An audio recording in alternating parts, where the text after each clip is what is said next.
오늘 이 시간에도 살아계신 하나님께서 또 저와 여러분들의 생각과 마음을 붙잡아 주시는 그런 복된 시간이 되시기를 바랍니다.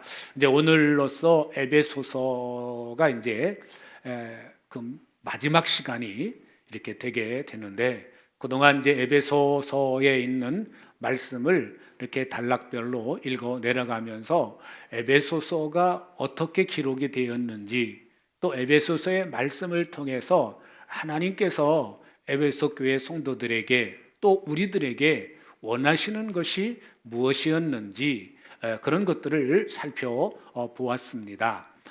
에베소서는 말씀드린 것처럼 바울 사도가 감옥에 갇혀 있는 상황에서 다시는 이제 에베소라고 하는 그 도시에 갈 수도 없고 그 지역에 있는 성도들을 만날 수도 없는 그러한 형편에서 에베소 교회의 신앙생활, 또 에베소 교회 성도들의 그 모습들이 계속 떠오르게 되고, 기도하면서 이 에베소 교회 성도들이 어떻게 하면 내가 없는 가운데서도, 내가 부재 중에서도 이들이 믿음을 잃지 않고 신앙생활을 잘 할 수 있을까라고 고민하고 기도하는 가운데 성령님께서 감동 주시는 대로 써내려간 편지가 에베소서인 줄로 믿습니다. 또한 이 에베소서의 말씀을 읽으면서 오늘 신앙생활하는 우리에게도 상당히 중요한 그런 메시지를 전파하고 있는데, 왜냐하면 그 2000년 전에 살았던 사람들이나 지금 살았던 사람들이나 환경은 달라져 있지만 고민은 다르지 않다라는 것을 알 수 있기 때문입니다. 당시 에베소 교회 성도들이 고민했던 부분들이 또 오늘 우리가 여전히 고민하고 갈등하고 있는 부분이다라고 생각한다면, 하나님의 말씀은 어제나 오늘이나 영원토록 살아계신 말씀인 줄로 믿습니다. 에베소 교회 성도들이 가장 갈등했던 부분이 뭐냐? 은혜 받고 복음을 받고 좋았는데, 근데 이제 계속 그 환경적으로 풀리고 잘 되고 그러면 이거 하나님의 은혜다, 하나님 그 다 해석할 수 있지만 그렇지를 못하죠. 당시 예수 믿는 사람들은 소수고 이방 종교를 믿는 사람들은 다수고, 그런 형편 가운데에서 신앙생활을 해 나가니까 상당한 그 신앙에 대한 위협도 있고, 정말 그런 상황에서 하나님 살아계신 거 맞나? 나는 도대체 누구인가?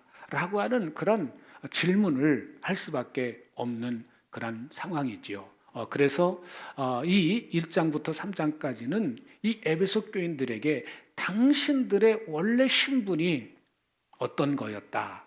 그래서 2장 1절에 보면은 원래 우리는 죄로 말미암아 하나님 앞에 진노받을, 심판받을 존재였지만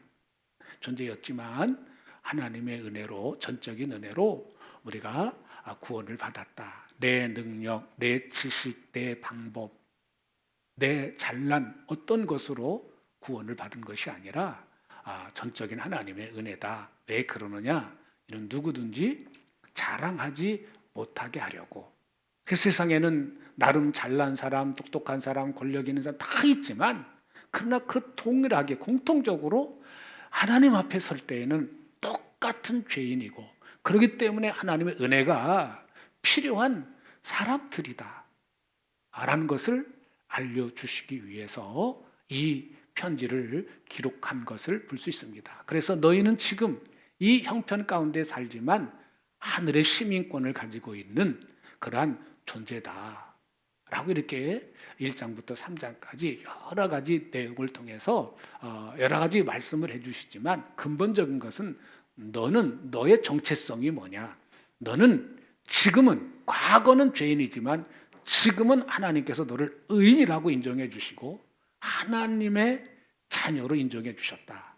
하나님의 백성이다. 하늘의 시민권을 가진 존재다 라는 것을 말씀을 합니다. 그러면 하늘의 시민권을 가진 존재는 이 땅에서 이 육신의 장막에 머무르면서 어떤 자세, 어떤 태도, 어떤 행동을 하고 살 것이냐 라는 것을 4장부터 차근차근 말씀을 해 주시고 있습니다. 결국 하늘의 시민권을 가진 사람은 어떻게 살아야 되느냐? 결국 우리는 이 땅의 것으로 살지만 이 땅의 것만 가지고 사는 것이 아니라 하늘로부터 내려오는 능력을 받아서 살아야 된다는 거예요.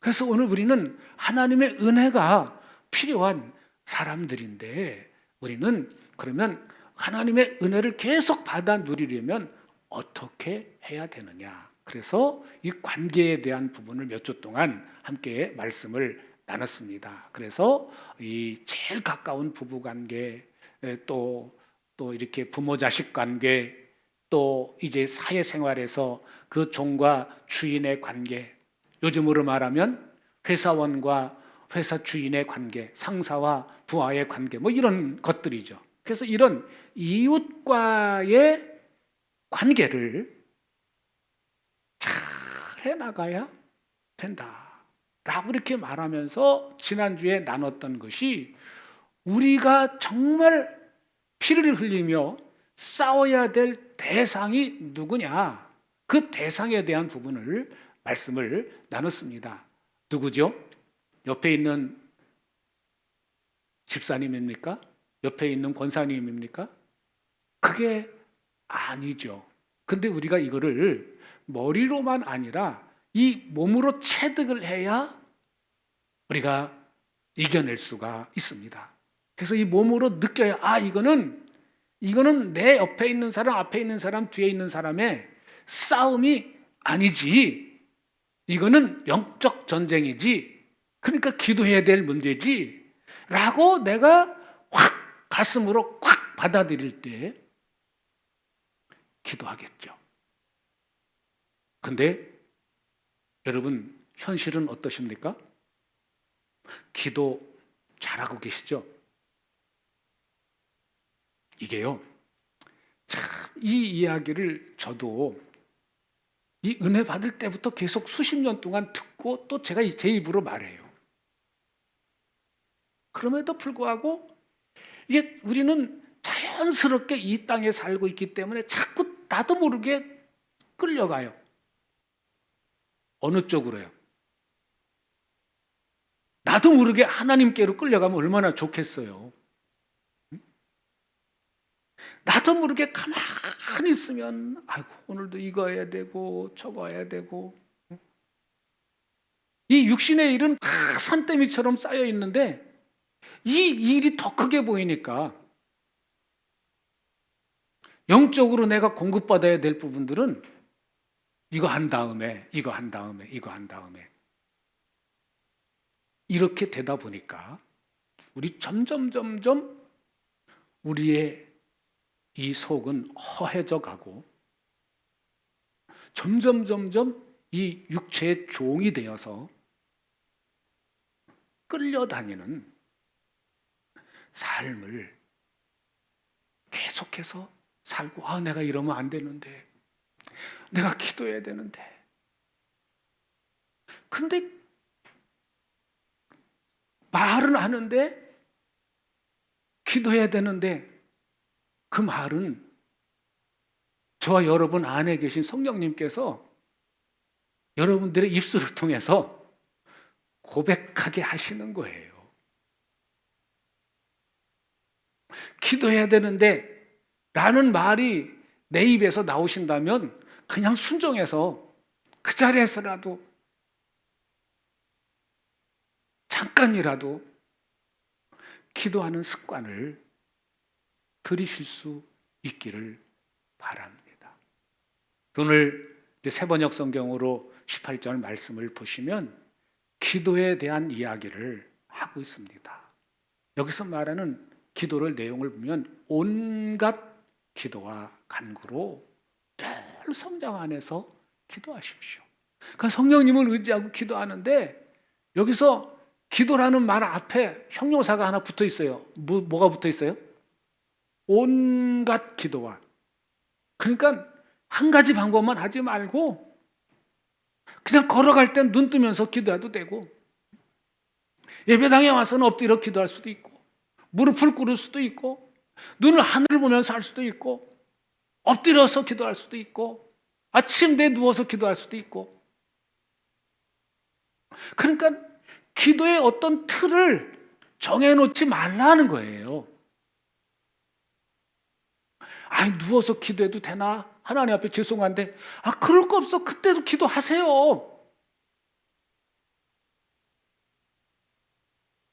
아이고, 하나님 앞에 그런 마음 들으면은 그때 일어나가지고 무릎 꿇고 기도하시든지.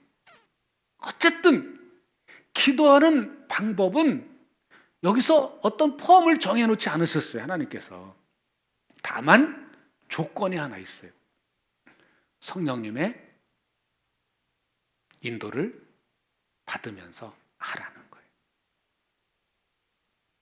우리가 당연히 산 사람이라면 밥을 잡숫죠. 돌아가실 때가 가까우면 밥이 먹으려고 해도 밥이 안 들어가요.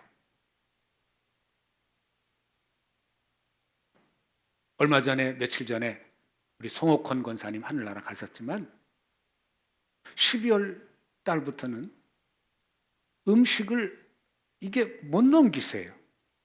그러니까 이제 이 우유 같은 거, 물로 된 거 간신히 조금씩 넘기시고, 그리고 한 달을 버티셨어요. 결국은 우리 육신의 음식도 공급받지 못하면, 섭취할 수 없으면 내가 살 날이 얼마 남지 않았구나. 그거 다 아세요. 그런데 우리 육신의 몸은 이 땅에서 머물 수 있는 날이 한정되어 있지 않습니까? 그러니까 대충 90이 넘으시면 아이고, 이제는 하나님 앞에 갈 때가 얼마 안 남았구나. 그 생각을 다들 하고 계세요. 하고 계세요. 그래서 우리가 그런 것은 알고 있는데, 우리 영적 생명에 대한 부분, 영혼에 대한 영적 건강에 대한 부분은 그렇게 심각하게 생각을 안 하고 있다는 것이 우리의 문제입니다. 밥은 한 끼 두 끼 안 먹으면 배가 고파가지고 빨리 그 밥을 먹어야 된다고 그래가지고 입 찼잖아요. 이 몸이 벌써 느낌이 오면 눈과 손과 발이 음식을 뭘 먹어야 내가 그 포만감을 느끼고 뭘 먹어야 맛있게 먹을 수 있을까? 내 눈이 찾고 내 손이 가고 내 발이 가지 않습니까? 내가 영적인 건강이 약해졌다.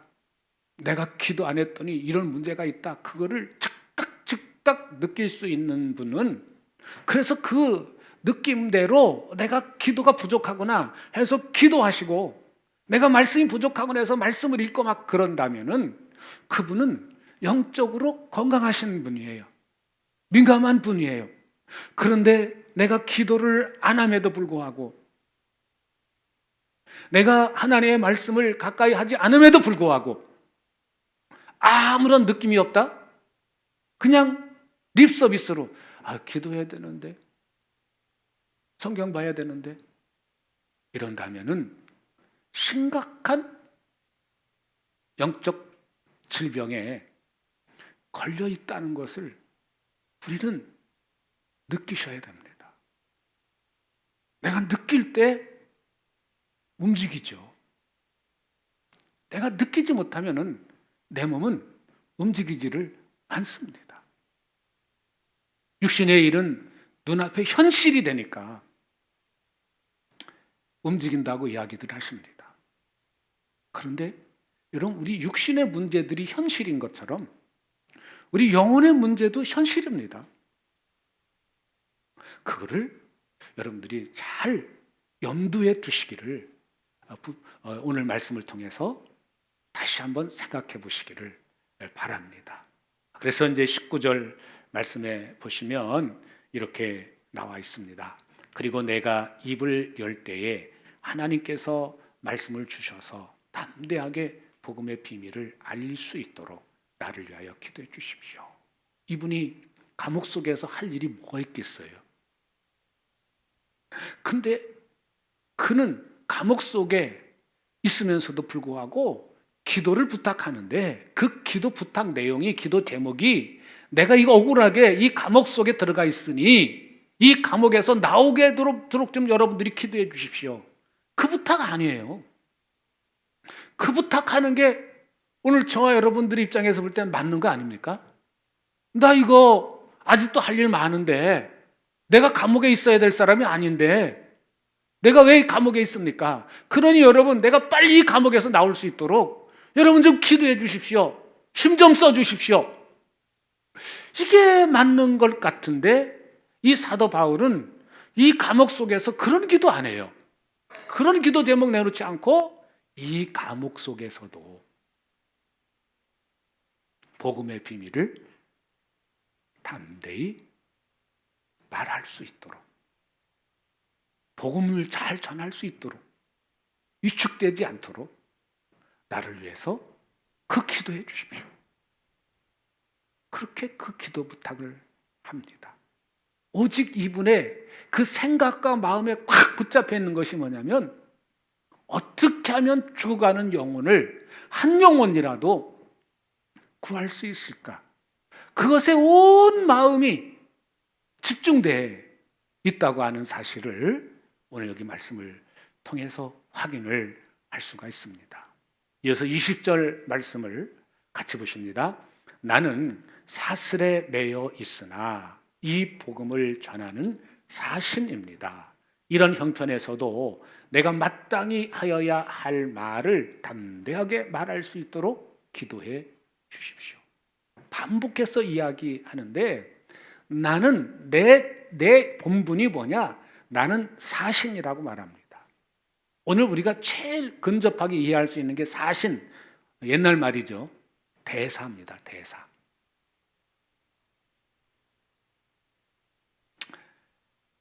한 나라의 대사가 되면은 그 일본에 가 있으면 일본 대사관이라는 것이 있고, 또 일본에 이제 대한민국 대사관이 있고, 또 인도라고 하는 곳에 제가 다음 주에 가게 되는데 거기 가게 되면 또 인도에 한국 대사관이 있습니다. 그럼 대사가 하는 일이 뭐죠? 대통령이 그 나라에 가서 그 나라에 있는 대표들과 정치인들과 교제를 하고 만나야 되는데, 그렇게 할 수 없으니 대통령을 대신해서 그 나라에 가서 그 나라의 대소사 문제를 함께 의논하고 대통령의 의중을 알아서 전달해주는 역할을 하는 거죠. 그래서 그 대사는 보통 후진국에 있는 나라의 대사라 할지라도 이 오면은 옷이라든지 차라든지 집이라든지 다 좋아요. 왜? 그 나라를 대표하기 때문에. 그럼 오늘 말씀에서 사도 바울은 자기를 가리켜서 그리스도의 대사라고 표현합니다. 오늘 저와 여러분들은 하나님을 직접 사람들에게 보여줄 수 없으니까 나를 통해서 하나님을 보여주는 거예요. 야, 너 보니까 하나님 살아계신 것 같다. 당신 보니까 하나님 살아계십니다. 라는 것을 보여주는 거죠. 그래서 오늘 여기 말씀에서 바울은 나는 직분이 그리스도의 사신입니다. 대사입니다. 그 대사로서 비록 내가 몸이 갇혀 있지만 이 감옥 속에서도 그 대사의 역할을 할 수 있도록 내게 힘을 달라고 기도해 주십시오. 라고 이렇게 부탁을 합니다. 여러분, 바울이 대사면 오늘 저나 여러분들도 이 세상 속에서 그리스도의 대사인 줄로 믿습니다. 여러분, 하나님을 대신해서 하나님을 드러내는 삶을 살아야 되는 것이 오늘 저와 여러분들의 삶이어야 되는 줄로 믿습니다. 그래서 오늘 우리는 그 역할을 위해서 기도해야 되는 것이죠. 내가 하나님께서 맡겨주신 이 역할을 잘 감당할 수 있는 은혜를 내게 베풀어 주십시오.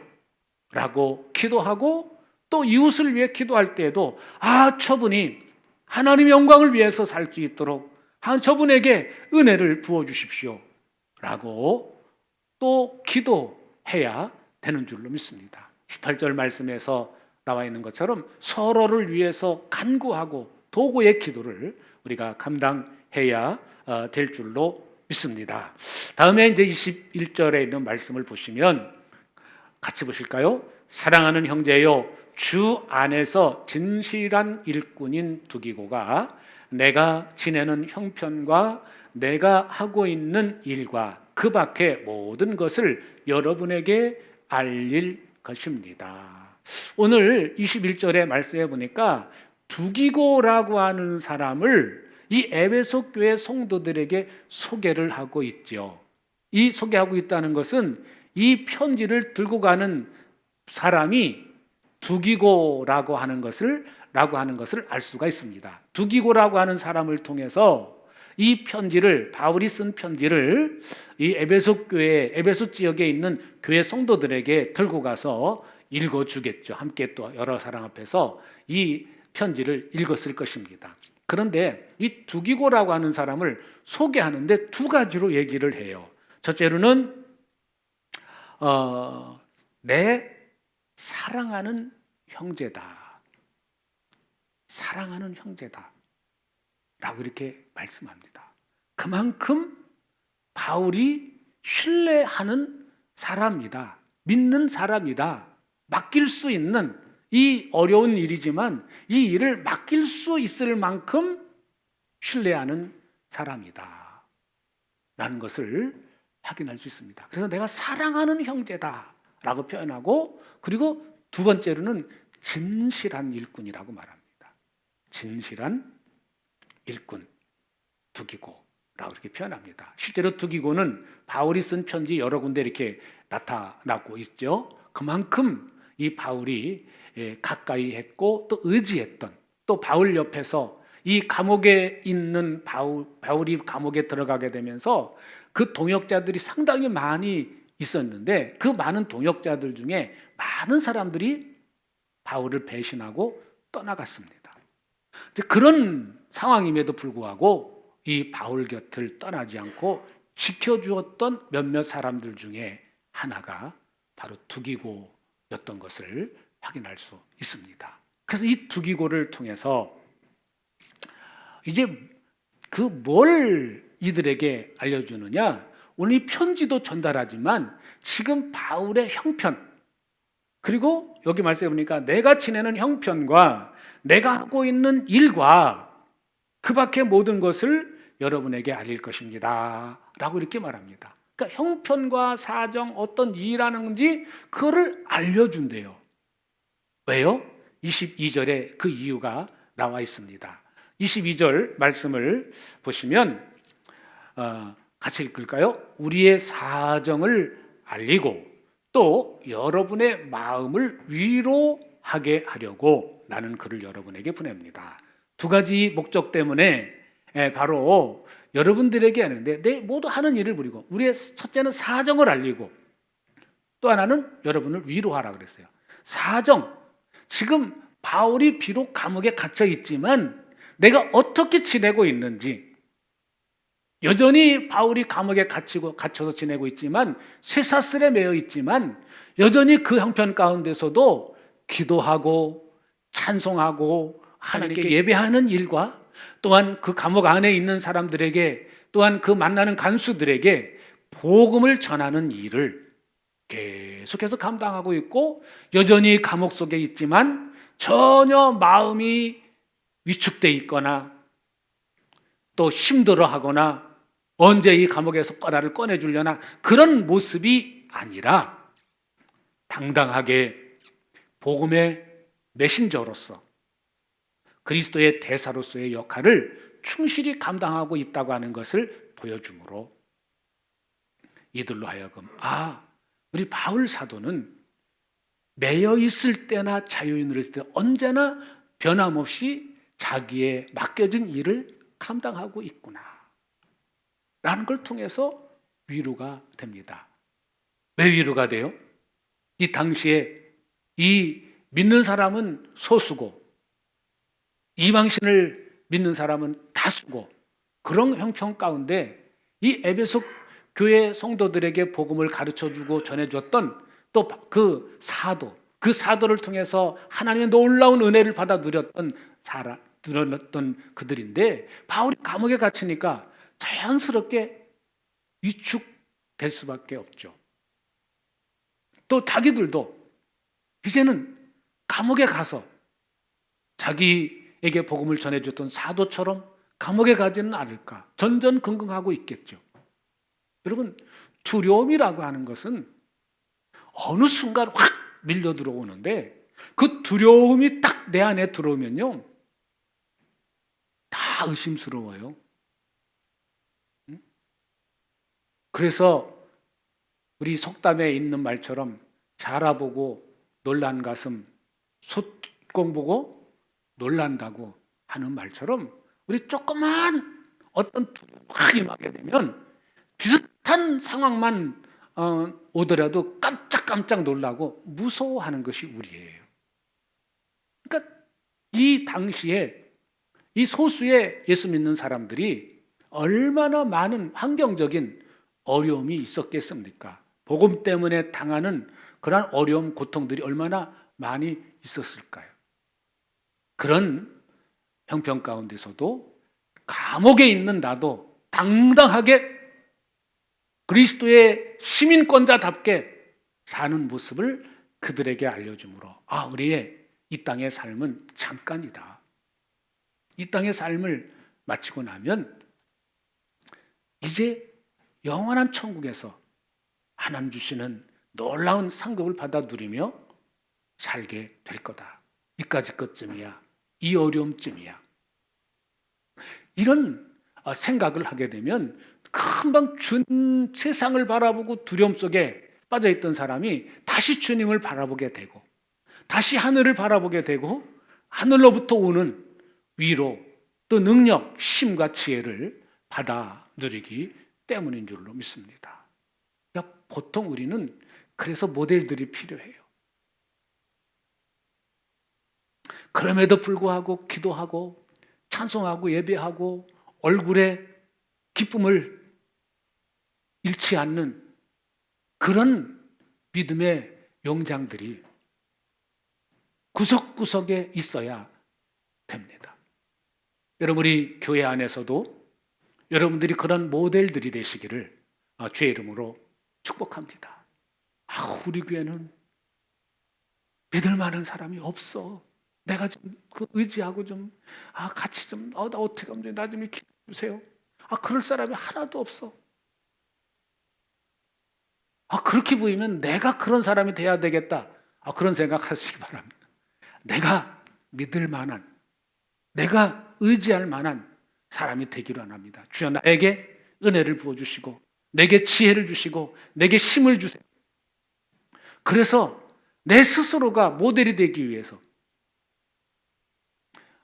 힘쓰시는 올 한 해가 되시기를 주의 이름으로 축복합니다. 마지막 절 같이 읽으시겠습니다. 24절 말씀. 우리 주 예수 그리스도를 변함없이 사랑하는 모든 사람에게 은혜가 있기를 바랍니다. 여러분, 예수님 사랑하시죠? 얼만큼 사랑하십니까? 그 죽을 만큼 사랑하는 마음이 24시간 쭉 되십니까? 그 대답은 못하겠죠. 주님 사랑합니다. 사랑합니다. 라고 그 주님을 사랑하는 것도요, 내심으로 안 돼요. 여러분 스스로의 힘으로 주님을 정말 마음으로부터 우러나오는 사랑 고백이 되어지시던가요? 아니요, 쉽지 않습니다. 변함없이 주님을 사랑한다는 것이 쉬운 일이 아니에요. 내 힘으로는 불가능한 일이에요. 다만 오늘 우리가 해야 될 일이 있다면, 순간순간 주님이 의식되어질 때마다 주님, 내가 주님을 사랑합니다. 감정이 안 따라오더라도 의식적으로, 의도적으로 주님, 내가 주님을 사랑합니다. 에베소서 6장 24절에 있는 것처럼 변함없이 주님을 사랑하기 원합니다. 내게 그 은혜를 부어주세요. 라고 순간 여러분들이 주님 의식되어질 때마다 그 고백을 자주 들으실 수 있기를 바랍니다. 그렇게 되신다면 주님을 사랑하는 마음이 요만큼 있다가 조금씩 늘어나게 될 것이고, 어느 순간 주님을 사랑하는 마음이 온 생을 드릴 수 있을 정도로, 내 전 인생을 바칠 수 있을 정도로 사랑하는 마음이 되지 않을까요? 여러분, 고백이 중요합니다. 저희 집사람이 저한테 늘 하는 얘기가 있어요. 여보, 나 사랑해? 아니, 그걸 말로 해야 알아? 근데 말로 해야 알겠더라고요. 사랑하냐? 이게 참, 이게 저희 그 60대 이상 되는 분들이 이 말로 하는 그 고백이 쉽지 않아요. 우리 장로님 그 고백하십니까? 아, 그게 안 되죠. 뭐. 저보다도 더 많으신데 연배가. 어? 정 집사님은 고백이 되십니까? 옆에서 가끔 여보 사랑해 그거 하십니까? 크게 아버지 얘기해보세요. 이게요 어렵더라고요. 그런데 내가 내 아내한테, 내 남편한테 그 사랑한다는 말을 하는 것도 쉽지 않은데, 이게 내가 보이지 않는 하나님께 주님 사랑합니다, 이것도 쉽지가 않으세요. 그런데 여러분, 한번 그런 고백 의도적으로 의지를 발동해서 여러분 순간순간 주님 생각날 때마다 사랑합니다 라고 하는 고백을 하셔서 정말 주님이, 내가 주님을 사랑하는 마음이 내 감정으로 느껴질 때까지 끈질기게 그렇게 한번 고백해 보시는 이번 한 주간 또 올 한 해가 되시기를 바라면서 오늘 이 말씀을 드립니다.